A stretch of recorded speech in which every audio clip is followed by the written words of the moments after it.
na gagawa naman ng paraan yan na huwag tayong lumikha, huwag tayo ang magsadya, at huwag tayo ang manguna sa paggawa ng kaaway. Proverbs 20 verse 3, it makes you look good when you avoid a fight. Only fools love to quarrel. Kaya dibdibin natin yung napakasimpleng katuruan na ito na nakabubuti sa iyo na umiwas sa away, sapagkat malaki daw kahangalan yung palaaway.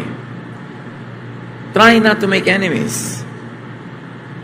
Yung enemy na siya ang umiimbento ng gulo nyo, siya ang may pananagutan doon. Pero yung ikaw ang umiimbento o kaya ikaw yung nagpatuloy ng sinimulan niya, may pananagutan na tayo doon. Proverbs 26:27, if you dig a pit, you will fall in. If you start a stone rolling, it will roll back on you. So para kang dumudura sa langit, sa mukha mo rin malalaglag ang iyong dura. Ganun ang paggawa ng kaaway. Pagka meron kang nilikha na patibong para sa kanya, ikaw ang mahuhulog doon. Ang gulong ginagawa mo, ikaw ang magugulo. However, if it can be avoided, at least minimize making enemies. Kung minsan sa paggawa mo ng tama, doon ka nagkakaroon ng kaaway, wala ka na magagawa tungkol doon. Pero paliitin mo pa rin.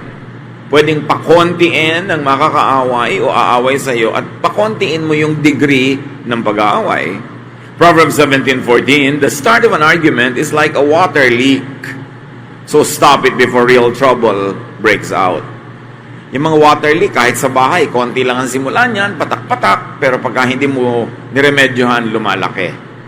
Ganon din yung mga crack at mga kung ano-ano mga problema, kailangan maliit pa lang lutasin na. Meron palang nagtatampo ng konti, kausapin mo na. Kasi pagka pinanigasan na niya, yung pagtatampo, mas mahirap na magkaayos. Pag meron ka agad na nasabing pangit, agad-agad, mag-sorry ka. Huwag mo nang pagpabukasin. Kasi pag tumigas na yung puso nung nasaktan, humihirap para sa kanya magpatawad. At humihirap din para sa iyo mag-sorry. Pinakamadali mag-sorry right after doing a mistake. Pagka pinatagal mo ng 1 minute, humihirap na, naninigas na yung panga mo, ayaw na magsalita ng sorry. Kaya maging habit natin, pag may damage, solvent agad. Maraming sugat hindi nalalala kung nagsorry ka agad. Proverbs 26:17, it is better to take hold of a mad dog by the ears than to take part in someone else's argument. Nakakita na ba kayo ng asong nauulol? Yung walang kinikilala, kinakagat kahit sino? Sabi, mas madali pa daw gawin na hawakan mo siya sa kanyang dalawang tainga kaysa makilahok ka sa away ng may away. Yung may nagtatalo, nagkakagulo, sasali ka, lalo kung may kakampihan ka pa. Don't make an enemy of people's enemies by taking sides, by getting into the fray. Nananahimik ang buhay mo, may dalawang nag-aaway, sasali ka, di pumasok ka sa gulo. It is unwise. And very especially, kung hindi mo naman talaga naiintindihan yung pinag-aawayan nila. Yung hindi mo kaaway, pag may kinampihan ka sa dalawa nag-aaway, kaaway mo na rin yung kaaway niya. Kaya hindi siya matalinong gawin. Don't worsen current enmity. Kung meron na talagang awayan, samaan ng loob, o nandun na yon, huwag mo nang palalain. Huwag nang buhusan ng gasolina ang siga, ang apoy. Huwag nang palakihin ang pilas ng napilasan na nga. Huwag nang magdadagdag pa ng salita pag merong nag-away. Tumahimik na lang. Because the more you say something, the more the quarrel prolongs, the bigger the trouble gets. Proverbs 22:3, when you see trouble coming, don't be stupid and walk right into it. Be smart and hide. Pag nakikita mo ng usapan papunta sa away, stop it. Shut up, be smart, and hide. Lalo pag mahal mo sa buhay, asawa mo, magulang mo, kapatid mo, kaibigan mo, office mate mo, yung papainit na ng painit ang usapan, stop it. Keep your tongue, hold your tongue, and if you can, walk away. Para lumamig ang ulo nyo pareho. Lumalamig naman yan. Kaya nga sabi nila, if you're angry, count 10. And if you're very angry, count 100. Why count 10? Kasi ang tao, pag nagagalit, may nare-release na chemical sa kanyang blood system na nagpapatapang at nagpapalakas sa kanya. These are survival instincts. Para tayo mag-survive, kung kinakain ka ng leon, hinahabol ka ng tigre, may ahas na biglang gustong tumuka sa'yo, napupuno ng adrenaline ang iyong blood para magkaroon ka ng energy to run away, to fight back, or to do something to save your life. Remnant yan ng ating primitive existence nung unang panahon na napakaraming panganib na nandyan pa sa ating sistema. So pag bigla ka nagalit, nagpanting ang tenga mo, may narinig kang ayaw mo, bigla kang tumatapang. Parang kaya mong sugurin kahit isang batalyong army. Parang kaya mong labanan kahit sino. Pag gano'n ang naramdaman, count 1 to 10. Bakit? Subukan nyo, mag-count tayo. 1, 2, 3, 4, 5, 6. Ilang kayo? 7, 8, 9, 10. Siguradong hupa na ang galit mo bago mag-10. So may sinabing nakakainis ang asawa mo, gusto mong sabihan din ang nakakainis, count ka muna. Yan ang ginagawa mo. Nagbibilang. Count tayo pareho, daddy. Sabi ko nun, 1, 2. After 10, matatawa na kayo. Kasi lampas na yung silakbo ng damdamin. Yung tinatawag nila kumisang temporary madness na pwede mong gawin iting defense sa court. Palampasin ang galit. Kasi sandaling-sandali lang, dahil hindi kaya ng body mo na magkaroon ng adrenaline for too long. It takes a lot to get that energy and it will not stay long. So pag nagalit ka, bago ka magsalita, count 1 to 10, gawin nyo yan, it works. At kung galit na galit ka, count 100. Siguradong nakaalis na siya, gusto mo mang saktan, hindi mo na masasaktan kasi wala na. Mas mabuti na yon kaysa mamaya, lifetime ka danunuyo, 5 taon kang nagme-makeup, hindi pa rin sapat. Kaysa napawalan mo ang iyong galit. So be smart and hide when you see trouble coming. Pag kami galit na galit sa'yo, sinusugod ka, try to be invisible for a while. Be out of sight. Para yung galit niya na dapat ibubunton niya sa'yo, humupa na muna bago kayo magkita. Huwag niyong sasalubungin ang galit ng kapwa. Kasi ang taong galit ay nauulol, nababaliw, nawawala ng katwiran. At maaari kanyang masaktan, pwede ka pa niyang mapatay. It is wise to avoid that kind of trouble. And go for peace. Ang lagi nating hanapin, planuhin, hangarin, kapayapaan, katahimikan, katiwasayan with our fellow men. So make friends, make peace with your accuser. Pag kami nagagalit sa'yo, dinedemanda ka, make friends, especially if he or she is right. Make peace with those that you have wronged. Marami namang taong nagawa natin ng mali, ang hinihintay lang mag-sorry ka. Ang hinihintay lang, aminin mo ang iyong pagkakamali, umiga ng tawa at tapos na. Bihirang tao rin yung gustong galit siya, na gusto niya may kagalit ng matagal. Ayaw ng tao no normally. So kung ikaw na maunang magpapakita na gusto mong makipagkasundo, siya man, unless abnormal siya, ay gugustuhin na rin niyang makipagkasundo sa iyo. So 8 out of 10, pag nakipagkasundo ka, makikipagkasundo rin sa iyo. May 2 man na hindi pumayag, at least 2 na lang kaysa 10. Yan yung sinasabi natin, minimize your enemies. Jesus says in Matthew 5:25-26, before you are dragged into court, make friends with the person who has accused you of doing wrong. If you don't, you will be handed over to the judge and then to the officer who will put you in jail. I promise that you will not get out until you have paid the last cent you owe. So kung meron kang pinagkakautangan, makipagkasundo ka na agad. Kahit mga credit card na di nyo mabayaran, mga utang na di nyo mabayaran, bago kayo ilagay sa collection department o bago ko i-turn over sa collection agency, makipagkasundo na kayo sa bangko. Kung gaano katamis ang ngiti ng bangko pag nagbubukas kayo ng account, at kung gaano kasarap ng mga pag-uusap nila pag nagbubukas kayo ng credit card account. Kung minsan may kape pa, gano'n naman kabalasik ang mga pangungulekta nila pag 2 araw na kayong hindi nakakabayad. Papangit ng papangit ang salita.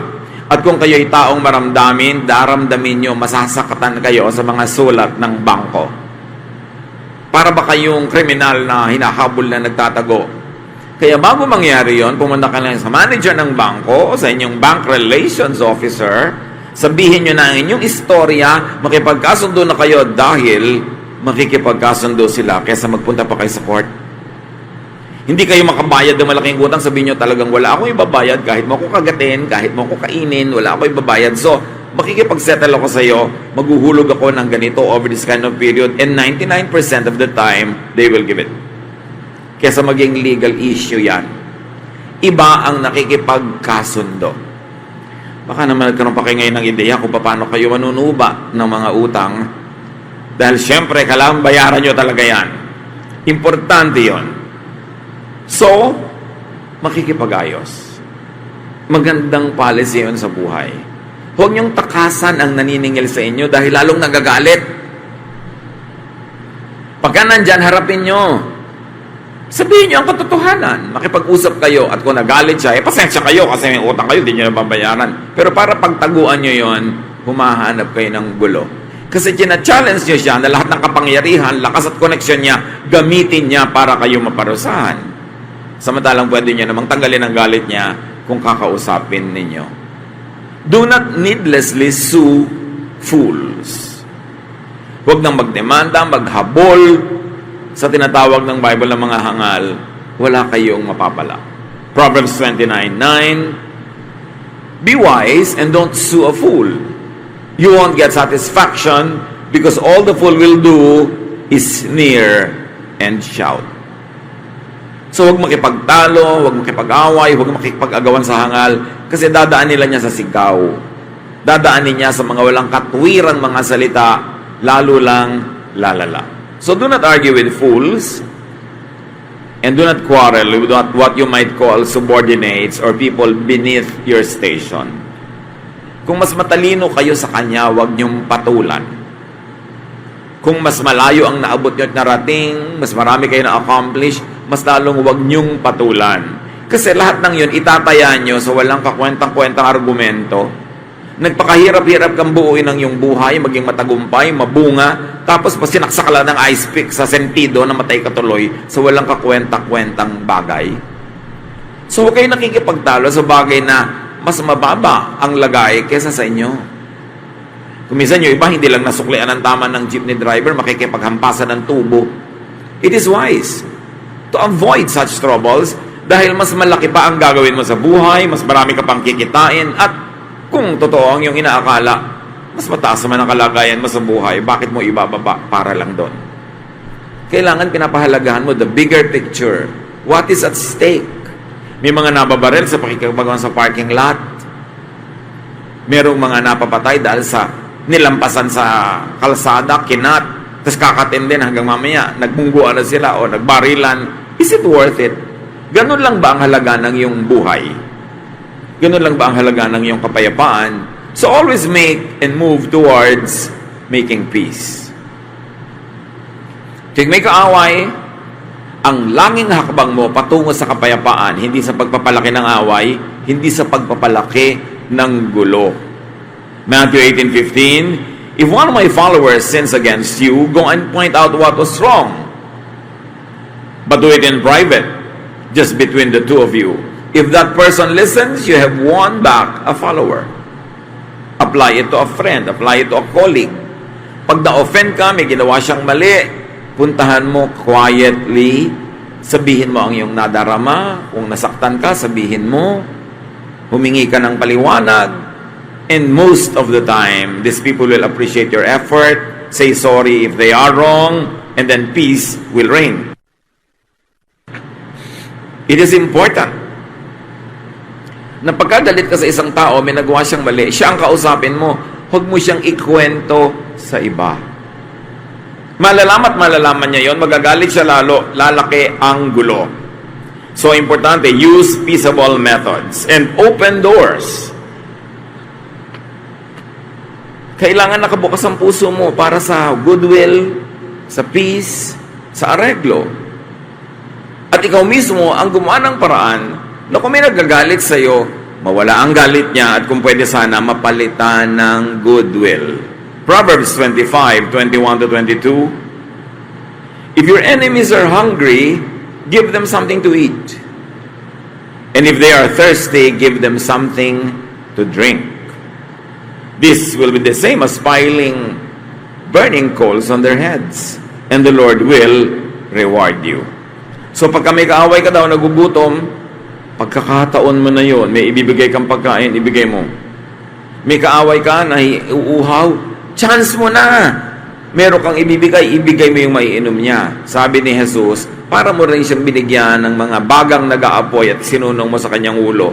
Akala nung iba, tinorture mo yung tao. No. Nung araw, walang lighter, walang posporo, walang mga automatic na pinanggagalingan ng apoy. So dapat ang bawat bahay, merong laging burning stove. There is always a piece of wood burning in the stove para pag namatay ang mga ilaw niya, lalo sa gabi, may pagkukunan siya ng apoy. Pag magluluto siya bukas, paano siya gagawa ng apoy? Kailangan merong maliit na apoy doon, napapalakihin na lang niya. Pero kung minsan, namamatay yun. So pupunta kayo sa iyong kapitbahay mo, sunong-sunong niya yung kanyang palayok na lalagyan ng baga, hihingi sa iyo ng bagang nagliliyab o nag-aapoy. Pag nilagyan mo yung sunong-suno niya na palayok ng bagang nag-aapoy, ibig sabihin, binigyan mo siya ng fire, binigyan mo siya ng bagong pang-start ng kanyang ilaw o ng kanyang pagluluto. So, ginawan mo siya ng pabor.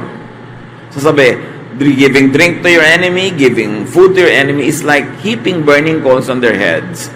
Pag binasa mo kasi yan, nang hindi mo naintindihan yung cultural context, akala mo sinunog mo yung bumbunan niya, pa naging bibing ka siya, nakaganti ka tuloy. No, it is good for these people to have the fire coming from you. At ang mga tao nung araw, sinusunong nila talaga yung baggage nila, bihira nilang hinahawakan, kasi their hands should be free to hold on to whatever. Kung minsan bumababa sila ng mga bangin-bangin, may landas-landas, dapat yung kamay nila free. So, nasa ulo nila yon. So, build bridges. Sabi nga nila, people are lonely because they build walls instead of bridges. Para tayo mga island tayo mga tao, choice mo, gagawa ka ba ng bridge para mag-connect ang ibang tao o gagawa ka ng wall para hindi sila makapasok sa'yo at kaya lang ikaw din nakulong sa sarili mong wall. And this wall can be your ugali, asal, kakulangan ng pakikipagkapwa. Proverbs 15:1, a kind answer soothes angry feelings, but harsh words stir them up.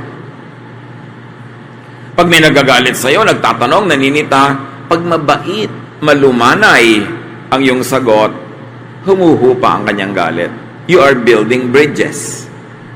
Pero pagka pabalang-balang ang sagot mo, lalo siyang magagalit, you are building walls para hindi kayo magka-connect at magkasundo kahit kailan.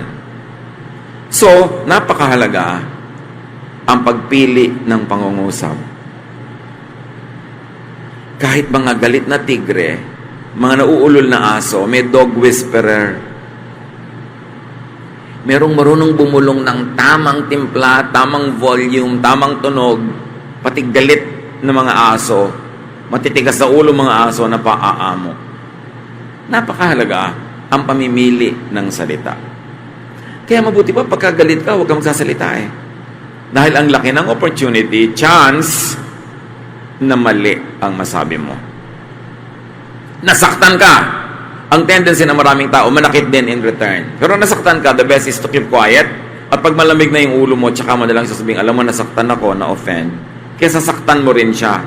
Kasi nangyayari na may ginawa siyang mali sa'yo, pero yung sagot mo, mas mali. Ang ending tuloy, kahit siya ang unang gumawa ng mali, ikaw patong sa dulo ay humihingi ng tawad at nagsasorry. Kaya, pag may gumawa ng mali, chance mo na to have the higher moral ground. Ikaw ngayon ang magpapatawad kasi siya ang gumawa ng mali. May iisip din naman niya yon.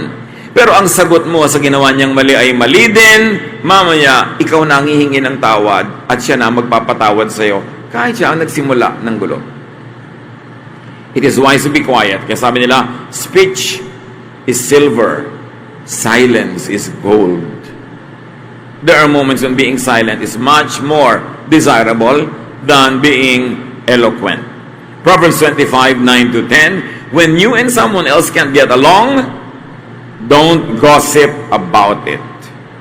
Others will find out, and your reputation will then be ruined. May kasamaan ka ng loob, bakit kailangan mo ipamalita sa iba? Naghahanap ka ng kakampi, awa, lahat yun negative ang reflection sa'yo. Nakakahanga yung tao na ang tagal palang may dinadala na gulo, sinasarili lang niya, tapos nalaman mo, hindi siya ang nagbulgar sa'yo, pero hanga ka. Hanga naman ako sa taong to. Meron pala siyang niloloob lang, hindi na niya inilalabas pa para gumulo. Pero yung taong punta na dito, punta doon, dapo doon, nagdadala ng masasamang balita laban sa kanyang kaaway, wala namang humahanga sa ganong tao. Hindi rin naman yung nagkakaroon ng kakampi. Lumalala lang ang sitwasyon. So kung may kasamaan ka ng loob, kung may sasabihin ka, dapat sa kanya mo lang sabihin at hindi sa iba para umayos. Although, pwede kang pwedeng pagsabihan kung napagkakatiwalaan, have and send ambassadors. Lalo sa culture natin, madalas kailangan mo ng padrino, go-between, meron kang gustong kausapin, hinga ng sorry, magsasorry ka, o gusto mong ipahayag na na-offend ka. When you have a good ambassador, your problem is already half solved. An ambassador is someone who will represent you correctly and faithfully para yung magandang resulta ang mangyari at hindi yung pangit ang lumabas. 1 Samuel 19:4. The next morning, Jonathan reminded Saul about the many good things David had done for him. So itong si Saul, gusto niyang patayin si David, ipinaalala sa kanya ni Jonathan na maraming ginawang mabuti sa iyo si David. 2 Samuel 14:28, Absalom lived in Jerusalem for 2 years without seeing his father. He wanted Joab to talk to David for him. So gusto niyang may mamagitan para magkasundo sila. Pero, tandaan niyo mga kapatid, choose your ambassador very well. Kasi merong kausapin mo naman si ano. Nung kinausap niya, lalong nagalit. Lalong nag-away kayo kasi hindi siya marunong magsalita. O kaya talagang likas siyang intrigera o intrigero na sa pagsasalita niya, pangit ang lumalabas, lalong nagagalit yung kausap niya. Kaya kung kayo ay mapapakiusapang maging ambassador o kaya meron kayong opportunity without being asked, be a good and a faithful ambassador. Pag may gustong ipasabi sa inyo si A kay B, yung gustong sabihin ni A ang sabihin nyo, hindi yung gusto nyo. Because as ambassador, you should speak for the person you represent, not for yourself. At maraming nagiging gulo dahil nakikialam yung ambassador, tinutwist niya yung message, iniiba niya ang dating, na iba na yung nuance, na iba na yung shade of meaning, hindi na desirable ang naging effect. Kung kayo ay mapakiusapan, mapagtiwala ang mamagitan, tiyakin yung buti at hindi sama ang magiging bunga ng inyong ministry, ng inyong paglilingkod sa inyong kapwa. And if you want to be at peace with many people, always be ready to make peace offerings. Magbigay ka ng mumunting bagay na thoughtful, ma-appreciate, o kailangan ng tao, malakas yun na magpahupa ng galit. Sabi nga ng Proverbs 21:14, a secret bribe will save you from someone's fierce anger. Kailangan marunong ka magpadulas. Marunong ka magregalo. This is not to corrupt justices. Yan ang masamang bribe. Nagbabribe ka para yung case mo, masama ka, ikaw ang manalo. Yan ang masamang bribe. Pero yung medyo mabagal-bagal at napakabagal ng clerk, inabutan mo ng butong pakwan, bumilis, hindi na masama. Na-motivate siya dahil ginanahan siya. Hindi lahat ng uri ng pagbibigay ng ganito yung masama. Masama ang bribe if it distorts justice. If it gives you a bad and an edge that is not justifiable. But if it's only to motivate people to be nice, to be kind, to be quicker, to be more industrious, it helps you. Proverbs 17:8, a bribe works miracles like a magic charm that brings good luck. So yung taong marunong magregalo, marunong mag-abot, marunong mag-tip, marunong magpasaya ng kapwa, usually, pinapasaya din siya. At kung gusto niyo ng very good service sa isang restaurant, syempre dapat nagtitip kayo. Pero kung nagtip kayo ngayon dahil paalis na kayo, ang good service niyo, next visit pa. Kaya kung gusto niyo ng good service, this visit, nagsisimula pa lang kayong umorder, ibigay nyo na ang tip. Ito ang para sa'yo. Binigyan mo ba naman ng 15,000? Talaga siguro pinatayo niya lahat ng tao at ikaw lamang ang pinaupo doon. Pinipedicure ka pa habang nagsosopas ka. Mag-abot ka agad. Money talks, and when it does, people listen. Masama ba naman magbigay ka ng tip sa mga waiter na ang liliit ng sweldo? Walang inaantay yung asawa ng pag-uwi, kundi magkano ang natip mo ngayon? So bukas makakapasel yung pamilya dahil maraming natip. So it's wrong. Masama lang yung ito tip, kumupit ka pa sa kusina, dagdagan mo yung take out ko. O iba na yon. Iba siyempre marunong ka magpagana, marunong ka magregalo. Akala nung iba mali yun eh. Mali lang yon pag itutuwid mo yung liko. Kukuha ka ng undue advantage to twist justice. So make peace offerings. And remember, if you want peace in life, pay. May utang ka, bayaran mo, tatahimik ang buhay mo. Meron kang gustong ma-enjoy, bayaran mo. Hindi mo kayang bayaran, magtiis ka, huwag kang mong enjoyin. But don't get free lunch. There is no such thing. Dapat willing ka magbayad. Bayaran mo ng pera, bayaran mo ng services, bayaran mo ng ibang bagay, pero dapat marunong ka magsukli. Huwag kang laging libre at nagpapalibre. And kung merong may utang sa'yo, hindi ko naman ikamamatay na hindi singilin, ayaw niya magbayad o hindi na niya kaya magbayad, don't collect anymore para tumahimik ang buhay. At pwede mong sabihin, alam mo, hindi na kita sisingilin, so huwag mo na akong iwasan. Kasi kahit naman singil ka ng singil, hindi ka rin nakakasingil, nagagalit ka, nagagalit siya sa'yo, wala ka rin namang napala, sayang naman yung galit mo. So patawarin mo na. Rebuild damaged friendships. One of the few things that you can never make is to make old friends. You can make new friends, but you cannot make old friends. So napakalaking kamalian to turn old friends into enemies. At napakalaking sayang pag pinayagan mo na ang isang old friend maging enemy mo dahil siya ang nagalit sa'yo, tas hindi mo sinuyo, hindi mo kinausap. Today, you can make a new friend, pero today ba makakagawa ka ng 30-year-old friendship? No. You can only lose it, but you cannot make it. Kaya ang old friends pinapahalagahan, hindi ka makakaimbento ng old friend. Ibabalik mo ang panahon. Yung iba, kulang na kulang sa katinoan, yung mga matatanda at dati ng kaibigan, yun pa ang inaaway. May pinagsamahan kayo, kilala nyo ng mga ugali ng isa't isa. Doon ka palalayo ang loob, logika. Kailangan pahalagan mo ang old friends. Because life is better with friends. Proverbs 18:24, a true friend is closer than your own family. So do not lose a friend, and do not let a friend become an enemy.